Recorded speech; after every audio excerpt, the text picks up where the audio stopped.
सर्वांना. आज आपण बघणार आहोत गुलाबजाम बनवायला किती खर्च येतो आणि किती आपण ते कसे विकू शकता. तर मी इथे 80 गुलाबजाम बनवणार आहे. त्यासाठी पसरट भांड्यामध्ये 7 ग्लास पाणी घेतलेलं आहे. तुम्ही पॅकेटचे बनवत असाल किंवा कसे पॅकेटचे बनवत असाल तर त्याच्या मागे आपल्याला दिलेलं असतं किती पाक बनवण्यासाठी किती पाणी लागतो म्हणून. इथं मी 1200 ग्रॅम म्हणजे 1 किलो आणि 200 ग्रॅम साखर टाकलेली आहे. तर बघा एक 1200 ग्रॅम आपण साखर टाका आणि ती साखर तुम्ही साखर विरघळून घ्या अशी फिरवून, म्हणजे पटकन साखर विरघळली जाते आपली. अं, मोठा गॅस करूनच तुम्ही साखर विरघळून घ्या. आणि अशी पसरट भांड्यामध्ये घेतल्यानंतर गुलाबजाम आपले त्याचा पाक मस्तपैकी असा आतमध्ये शिरायला मदत होते. ते इथं साखर विरघळली आहे आणि आता ते आपण उकळायला ठेवूया. तर इथे मी 400 ग्रॅम गुलाबजाम प्रेमिक्स घेतलेलं आहे. इथे मी चितळेचं प्रेमिक्स घेतलं आणि एक अर्धा ग्लास दूध घेतलं. तर पीठ मळताना मी इथे थोडे थोडे दूध वापरून त्याचं पीठ मळून घेते. हे नक्की तुम्ही गुलाबजामचं पीठ मळताना कधी पण दूधच वापरा, म्हणजे ते अजून टेस्टी आणि सॉफ्ट होतातच आणि थोडे मोठे पण होतात आणि खायला पण टेस्टी लागतात. तर थोडं तुम्हाला आता कसं तुम्हीच्याप्रमाणे दूध थोडं जास्त लागू शकतं. मला पण थोडं जास्त दूध इथे लागलं होतं. सर्व मस्तपैकी असा गोळा करून तयार घ्या आणि इथे आपला मस्त असा सॉफ्ट गोळा तयार करू. जेणेकरून तुम्ही चेक करून घ्या की मऊसूत झालाय की नाही आपला. गुलाबजाम मस्तपैकी असे ओळले जातात की नाही, तडा वगैरे जात नाही, हे बघून घ्या. आणि असे छोटे छोटे गोळे करून घ्या. जास्त मोठे पण करू नका, कारण ते नंतर तेलात तळल्यावर सॉरी तुपात तळल्यावर आणि पाकात गेल्यानंतर मोठे होतात. म्हणून थोडे तुपाचा हात लावून आपण मस्तपैकी असे थोडे मळून मळून हे गोळे करून घेऊया, कारण ते पीठ लगेच थोडं कडक होऊन जातं. मग पटापटा हे छोटे-छोटे गोळे तयार करून घ्यायचे.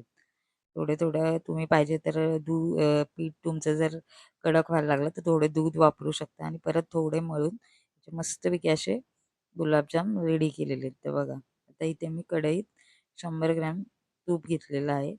तुपात तर मस्त तूप गरम झालं या तुपात तुम्ही 8-10 जसं आता किती तुमच्यावर आहे, थोडं कमी तूप असेल तर कमी हे करा. त्याच्यामध्ये टाकून आपण मस्तपैकी हलवू. तुपात नाहीतर तुम्हाला जर कॉस्टिंग कमी करायचं असं तुम्ही तेलात पण तळू शकता. पण तुपात तळल्याने अजून त्याला टेस्टिंग व चांगले होतात. ते बघा मस्त आपले गुलाबजाम तयार होतात. फक्त एवढं करायचं की त्यांना सतत हलवत गुलाबजाम म्हणजे एका साईडने ते लाल नाही होणार, सगळ्या साईडने मस्तपैकी लाल जसे तुम्हाला हवे. जर तुम्हाला काळे गुलाबजाम हवे असतील तर अजून त्यांना मस्त म्हणजे काळा रंग येईपर्यंत तुम्ही तेलात फ्राय करू शकता. तिथे बघा मस्तपैकी आपले असे ब्राऊन गुलाबजाम तयार झालेले. मी आता गॅस कमी करून हे काढून घेतले. म्हणजे हे तेलकट-बिलकट काहीही होत नाही. त्याच्यामुळे कसे पण तुम्ही टिश्यू बिश्यूवर काही काढायची गरज नाही. त्या चाळणीवर काढा, टेन्शन नसेल. इथे आपला पाक मस्त उकळी आलेली आहे.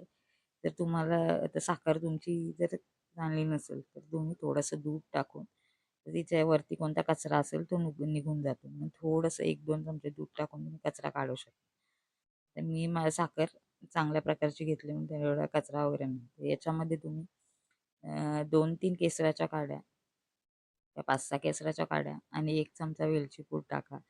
वेलची पूडनी तर चव तर चांगलीच येते आणि केसरनी कलर पण पाकाचा असा येल्लोसर होतो आणि मग खायला असे बाहेरसारखेच आपले गुलाबजाम लागतात. मस्तपैकी असं आणि आपल्याला चिकट पाक करायचा आहे, एकतरी वगैरे नाही.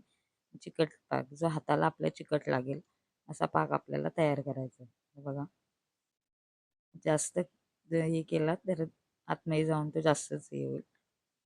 जास्त एकतारी वगैरे करू नका. थोडं चिकट होईल एवढं. इथं मी गरम हे पाक तयार झाल्यानंतर गरम-गरम पाकातच गुलाबजाम टाकलेले आहेत. कारण गरम पाकात टाकल्याशिवाय ते आतमध्ये मस्तपैकी पाक जात नाही आणि त्याच्यावरून नाही तिथं सर्व हलवून घ्या आणि मस्तपैकी एक झाकण ठेवून अर्धा ते 1 तास तसेच पाक ठेवून पाकामध्ये गुलाबजाम ठेवून द्या. म्हणजे ते एकदम मस्त आतमध्ये पाक जातो त्यांच्या आणि गुलाबजाम आपले खायला एकदम मस्त टेस्टी होतात. हे बघा आणि 1 तासाच्या नंतर जरा तुम्ही फ्रीजमध्ये ठेवू शकता.